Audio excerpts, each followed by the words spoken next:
Até onde pode chegar a vergonha de um homem que precisa preservar uma herança manchada? Na alameda que levava à casa do Barão do Rosário, as carruagens brilhavam como troféus, enquanto as janelas da sala de visitas refletiam um horizonte de orgulhos construídos sobre dores que ninguém ousava nomear. De fora, a sede parecia um retrato de estabilidade. Por dentro, cada sala guardava segredos que sangravam silenciosamente sob tapeçarias finas. O barão era visto como pilar da província, juiz de honra, benfeitor da igreja, mas, para muitos, a honra dele custava caro demais. Sua filha, chamada apenas de Sinhá, carregava no peito uma coragem que não combinava com as expectativas de submissão. E foi justamente essa coragem que o barão tentou esmagar. Numa manhã de sol acinzentado, diante de olhares que se misturavam entre o medo e o espanto, ele anunciou uma sentença que cortou a dignidade como lâmina. Entregaria sua própria filha a um escravo do engenho, como punição por amar. Aquilo que começou como um espetáculo de humilhação se tornaria, sem que ele imaginasse, o início de uma revolução íntima, um movimento silencioso capaz de desmontar um império de abusos, usando apenas cartas, contratos e a força de quem nunca pôde escolher o próprio destino. E antes de seguir, se essa história já mexeu com você, se alguma parte dela despertou algo profundo, uma indignação, uma memória, um pedido por justiça, inscreva-se agora no canal Brasil Escravocrata. Aqui, nós resgatamos vozes caladas pela história, reconstruímos verdades soterradas pelo tempo e honramos vidas que não puderam ser lembradas. Clique em inscrever-se e ative o sininho. Sua assinatura mantém viva a memória de quem foi silenciado e fortalece essa missão de verdade, justiça e humanidade. Porque, se você quer entender como a revelação de um segredo pode acender a luz onde sempre houve escuridão, acompanhe esta história até o fim. Sinhá chamava-se Maria Clara de Albuquerque, nasceu numa noite de vento entre as palhas do casebre que antes pertencia à família, antes da ascensão do título. Filha única do barão, crescera entre pianofortes e conselhos de família, aprendendo a ler e a costurar, a ofertar sorrisos nos bailes e a esconder um olhar inquieto quando a conversa tocava em escravidão e propriedade. Na infância, correra pelos milharais com pés descalços, ouvira canções entoadas pelas mulheres da senzala e guardara, sem saber, um mapa de vozes que mais tarde lhe seria útil. Na adolescência, foi educada nas melhores casas da cidade vizinha, onde aprendeu francês, latim e a arte de guardar promessas que não eram suas. A formação lhe deu suavidade e também um incômodo. Ela entendia os mecanismos que mantinham a fazenda em pé, o cofre de ferro, as cartas no fundo da gaveta, as cifras que definiam quem era mercadoria e quem era dote. Maria Clara perdeu a mãe cedo, uma perda que deixou um vazio e um conselho. Nunca permitas que a honra te defina por fora se teu coração pede outra verdade. Esse conselho virou quimera e desafio. Quando conheceu Arthur, um jovem professor vindo de outra província, aprendeu a conversar sobre ideias proibidas, a questionar ofícios e contratos que transformavam pessoas em propriedade. Arthur não tinha fortuna, apenas um livro de poesia e uma sinceridade que feriu mais o pai do que qualquer calúnia. Antes da punição, Sinhá vivia à sombra do título, com um futuro traçado em cartazes invisíveis de casamento vantajoso. Porém, havia no seu semblante uma teimosia que faria dela a protagonista de um desfecho que ninguém da Casa Grande previra. O escândalo começou com cartas. Cartas endereçadas com letras pequenas e linhas íntimas, achadas pela mucama Ana no fundo de uma caixa de costura. Cartas que falavam de passeios furtivos, de planos de fuga, de promessas de uma vida sem propriedade de outros.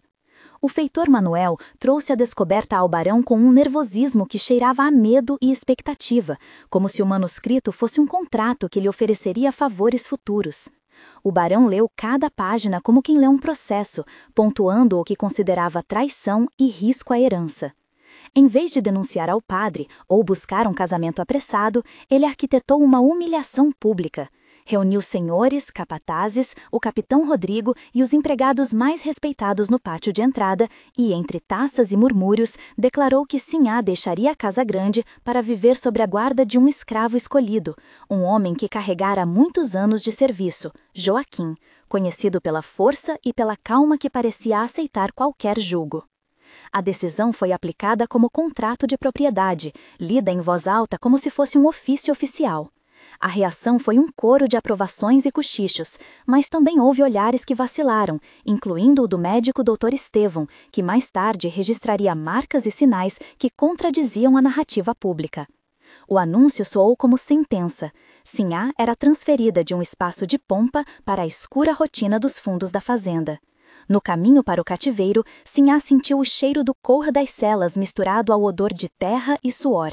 As cortinas dançavam com o vento e as vozes que antes a aplaudiam agora lançavam pedras de silêncio. Ao chegarem à senzala, os olhos dela encontraram os rostos que sempre viera a evitar, mas que naquele instante lhe deram algo que não esperava, um olhar de reconhecimento que não cabia no dote, uma aceitação que não pedia justificativa. Joaquim não falou quando a viu entrar, inclinou apenas a cabeça, um gesto que parecia medir a matéria humana que ali se apresentava. Sua presença tinha cheiro de tabaco, suor, pano lavado no rio e um leve odor de couro. O espaço redefiniu-se, os panos finos trocados por trapos, os instrumentos de costura por utensílios rudes, a cama de plumas por um colchão de palha. Logo, conversas surgiram no alpendre, trocando pão pelo olhar e palavras por silêncio. A humilhação pública projetada pelo barão começou a se transformar, passo a passo, em convivência que gerava entendimento. Foi ali, entre a fumaça das panelas e o som do martelo do ferreiro, que uma aliança improvável começou a tomar forma. Uma aliança que sobreviveria a injúrias e que se sustentaria com pequenas certezas cotidianas. A rotina na senzala tinha ritmos sensoriais que, para Sinhá, eram novos e essenciais. O som das panelas batendo ao entardecer, o cheiro de feijão e mandioca fervendo, a textura áspera da saia usada para trabalhos, o gosto do café forte tomado na madrugada, a visão da lua refletida na palma de uma panela. Em diálogo que se estendeu por semanas, Joaquim e Sinhá construíram uma linguagem de gestos. Trocaram perguntas e respostas 8, 9, 10 vezes por noite, como quem costura um plano com pontos firmes. Joaquim contava histórias da infância no sertão, da mãe que sabia remédios de ervas, do ofício de carpinteiro que aprendeu com um tio. Sinhá falava baixinho das aulas de latim, das cartas, do medo que o barão tinha de perder status. Numa dessas conversas, Joaquim disse com voz grossa e calma: "O que você quer ser quando isso acabar, Sinhá?" Ela respondeu: "Eu quero escolher para quem pertenço." E a cada troca havia descrições sensoriais que marcavam a cena: fumaça de lenha, risos abafados, o toque áspero da mão de Joaquim segurando a dela, o sol entrando curvo pela fresta da janela, um punhado de farinha caindo no chão. A aliança crescia em silenciosa coragem, alimentada por pequenas gentilezas como dividir o último pedaço de bolo de fubá, cobrir alguém com uma manta em noite de chuva e ensinar letras e cálculos às crianças da senzala. Entre os aliados surgiram nomes que seriam cruciais: Manuel, o feitor que muitas vezes fechava os olhos, Ana, a mucama cúmplice de segredos, Padre Silva, que deixou escapar um conselho, Dr. Estevão, que anotava sinais, Teresa, uma ex-escrava alforriada que voltara para ajudar, Capitão Rodrigo, que mais tarde teria de escolher seu lado. O barão, contudo, não se contentou com a humilhação inicial. Ele aumentou a crueldade através de espetáculos e jantares, onde Sinhá era apresentada de maneira degradante, como aviso para outros que ousassem contestar. Em um jantar luxuoso, ele fez com que ela servisse a mesa, sentindo o cheiro de vinho caro e o ruído dos talheres como instrumentos de tortura. As cenas eram orquestradas para reforçar o mito da propriedade. Sinhá seria um troféu vivo que lembraria a todos quem detinha a honra. As humilhações públicas foram projetadas com cuidado, como se fossem atos processuais que desmoralizavam a vítima diante de testemunhas. Em uma dessas noites, enquanto a orquestra tocava uma música lenta, Sinhá desviou o olhar para as mãos calejadas de Joaquim, que no pátio observava tudo em silêncio. A tensão cresceu até um clímax em que Sinhá, no meio de uma plateia de olhares famintos por espetáculo, deixou cair uma carta que alguém havia escondido em seu vestido. O papel que caiu tinha um conteúdo que poucos esperavam. A carta mostrava pagamentos, um contrato antigo que apontava para heranças e um cofre cujo conteúdo comprometia o barão. Nos minutos que seguiram, o cheiro de cera de vela parecia mais intenso. O murmúrio do salão cresceu como uma onda. O gosto do sangue subiu à garganta da protagonista. Nesse momento, a história virou um jogo de xadrez, onde informação valia mais que punhos. Se você sentiu o mesmo choque que nós ao ver a cena da transferência, saiba que não está sozinho. O que teria feito você no lugar dela? Escreva apenas uma palavra nos comentários: fugir, lutar ou perdoar. Sua palavra ajuda a entender como vemos justiça e dignidade. Aqui, formamos uma comunidade que discute escolhas morais, reparações e os limites entre vingança e justiça. Seus comentários inspiram próximos vídeos e nos mostram como diferentes públicos reagem a humilhações transformadas em resistência. Agora voltamos à história. A queda do barão não se deu por força bruta, mas pela exposição de papéis, pela paciência do oprimido e pela coragem de poucos que decidiram transcrever a verdade. O plano de subversão nasceu em diálogos silenciosos e em encontros noturnos entre Joaquim, Sinhá, Ana e Teresa. Reuniões escondidas no alpendre, com cheiro de ervas e pólvora de candeeiro, onde se discutiam rotas, documentos e a forma de coletar provas. Os procedimentos foram narrados com precisão técnica, como se fosse um ofício a ser cumprido. Primeiro, recolheram recibos e contratos do cofre do barão. Depois, redigiram cartas em nome de terceiros. Em seguida, forjaram encontros que obrigassem testemunhas a confirmar datas e transações. Havia uma sequência prática e legal: localizar o contrato de compra de um lote de terra, comparar assinaturas com as cartas do notário da vila, obter depoimentos do feitor Manuel que provavam pagamentos irregulares e, finalmente, apresentar uma petição à corte local. Esses procedimentos técnicos tomaram forma em ações de 250 a 350 caracteres quando descritos em relatórios, mas, dentro da narrativa, tiveram o peso de uma operação meticulosa. Os documentos funcionaram como instrumentos de poder, como chaves que abririam o cofre das mentiras. No processo, o padre Silva e doutor Estevão foram importantes ao confirmar datas e atestados. O advogado local, Afonso, ofereceu conselhos sobre como formatar a petição, e Teresa assumiu a tarefa de procurar testemunhas antigas que possuíam memórias úteis. A escalada culminou com testes de tensão, em que o barão tentou manipular a opinião pública por meio de calúnia e chantagem. Ele espalhou histórias de infâmia sobre Joaquim, insinuou que a própria Sinhá perdera a razão, tentou coagir Manuel a retirar depoimentos. Em um momento de clímax, durante uma audiência informal no salão do conselho da vila, o barão levantou a voz com um orgulho que tremia a vis. Disse ele: "Ninguém aqui acredita nessas invenções." Mas Joaquim, com calma calculada, respondeu: "Mostramos documentos, não invenções." Entre as falas, houve uma sequência de momentos de tensão, cada um com 500 a 600 caracteres de duração narrativa. O silêncio após a apresentação das cartas, o murmúrio crescente quando a assinatura do barão foi comparada com a do contrato, o choque que percorreu a sala quando um recibo mostrou transferência de valores para contas pessoais do título. Pessoas que sempre aplaudiram o barão sentiram a terra ceder sob seus pés. O som de papel sendo batido na mesa soou como martelo em ferro quente. A pressão aumentou e o barão, pela primeira vez, pareceu vulnerável. No grande dia da revelação pública, o cenário foi o pátio principal da fazenda, onde outrora se celebraram colheitas e casamentos. Havia cheiro de poeira, vinho derramado e incenso que tentava disfarçar odores menos nobres. Manuel, visivelmente transtornado, trouxe um pacote selado de cartas que ele próprio havia guardado por anos. Ana apresentou uma ata escrita por mãos de antigos trabalhadores. Teresa trouxe testemunhos gravados em voz que tremia. Padre Silva leu um ofício que mostrava assinaturas forjadas. Joaquim colocou no centro da mesa um cofre pequeno, coberto de poeira, que continha contratos, notas, um velho recibo e a certeza material de que a fortuna do barão se apoiava em fraudes.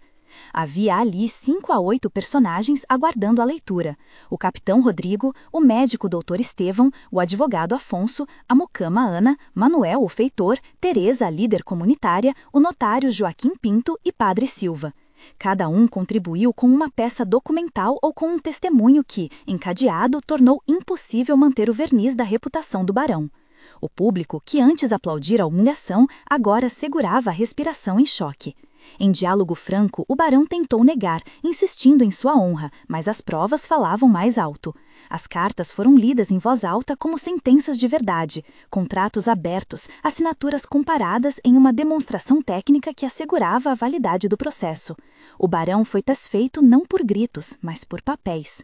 A queda do Barão do Rosário foi rápida depois da revelação.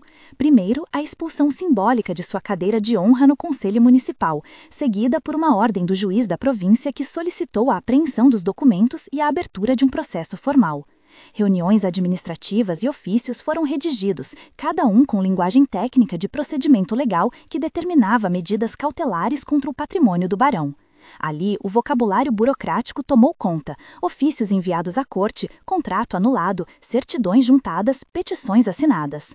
Em um gesto final, o cofre do barão foi aberto por peritos, e nele havia recibos que comprovavam pagamentos destinados a contas que não constavam nos livros oficiais da fazenda e cartas que serviam como provas de calúnia e extorsão. O processo culminou em uma sessão pública onde o barão foi destituído de cargos honoríficos e, para muitos, a justiça ainda parecia incompleta. Havia uma mistura de alívio e rancor nas conversas ao redor do pátio. Joaquim, Sinhá, Ana e Teresa assistiram com uma sensação agridoce. A queda era justa, mas as feridas demorariam a cicatrizar. As consequências diretas incluíram medidas concretas, assinatura de alforrias para alguns trabalhadores que dependiam de documentos liberatórios, transferência de parte das terras para cooperativas de antigos trabalhadores e um acordo que obrigou a família do barão a assinar escrituras de reparação parcialmente públicas. Havia ainda o tema difícil da reputação.